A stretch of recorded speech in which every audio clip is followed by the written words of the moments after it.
Okay, so the poems I brought today are sort of based around the theme of human division, whether it be intellectual or physical. So I'm going to read 4 poems. The first one's called A Poem Logically Conflicted. It's simply a spree, the balance we share, our conscious efforts of respectful bias. Now trapped, here we are, forced to collide, the room becoming our thoughts, our eyes. I splatter the walls with design, by change, by emotion, by effigy. They're plastering the walls with statistics, with figures, with the status quo, logically. In a gust of minorities' fever bravado, I scream wisdom and intuition in the vivid spread and the paints of imagination. Throwing books and facts, they doth protest, violently torturing me with intelligence. Engraved in words long since past, noiseless know-how fills the silence.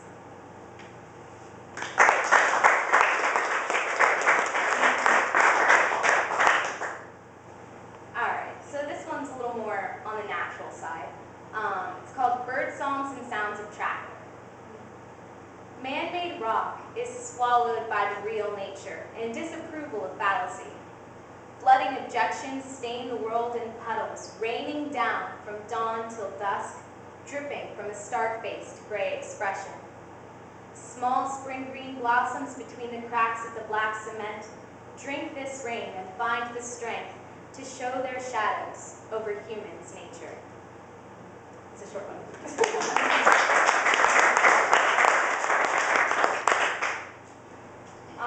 This is going to transition me into my very dark last poem. This poem was written in sort of a whirlwind of emotion. So there's a lot of oxymorons, a lot of contradictions, and not a lot of physical anchors to the poem itself. It's called Chances and Twisted Sentiments.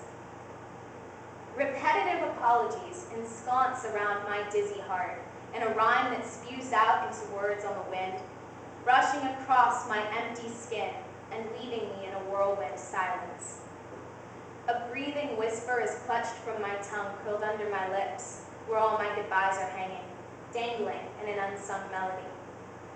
Romantic delirium entwines my twiddling fingers in a taste of escapist poison that overflows in a gush of a daydream from a mind that lies awake and screams.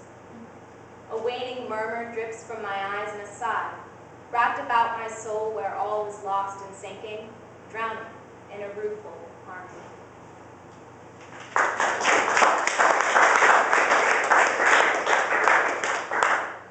All right, the last one I'm going to read, no one's heard before, except for the person who happened to tell me to write it. One of the comments I always used to get in the poetry class I had last semester is that I don't always say what I'm trying to say. So I wanted to read this poem and get it out in the open so that I could finally say everything I need to say. I called it Resolve. In this poem, I'm trying to say that I'm trying to understand anger. Is anger just human division, spelled out in regret in a game of accept or challenge, where the name of the game is to king a castle built for one? We are the broken pieces that play through the stages in this game for all ages. Stage 1, blissful denial. The start begins and facades the end in its beautifully rendered normality. The room of living is freshly coated in a paint so mellow yellow the sun would be jealous. So carefully comforting is the earth-colored throne that reminds me of riverbed silt in summer. So perfectly placed for jester entertainment is a television of high definition with the stature to capture the room after commercials.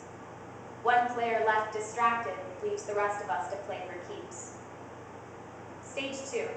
Part 1, Acceptance. The castle staircase in its chipped paint leads without restraint to the main event of the true meaning of war. Remnants of kings previous fill the hall with paneled walls pretending to be wood and murky green carpet that yearn to be grass and missed the mark. These walls are now filled with the screams of demand. These carpets are soiled with the tears that choke and the innocent voice gone unheard. Terror pervades writings on the locked door, stained in permanent black ink. Crying only makes things worse. Stage 2, Part 2, Challenge. This is the final trial. This is the final resolve. It is you against me in a battle of child against authority. The castle belongs to you, in your mind, and you took the right to rule through bloodshot eyes and loveless face, red like boiling lava underneath your lavish crown. Do not think you've won, for this one fallen girl now stands at the castle gate, with my mind a loaded gun, ready to face the end of this game. I don't want your castle. I don't want your throne. I don't want to king a castle all alone. And the day the burden beside you helps you see what you've done and what little you've made, I'll be there with an open heart to forgive you. In this poem, I'm trying to say that I am trying to ask you why.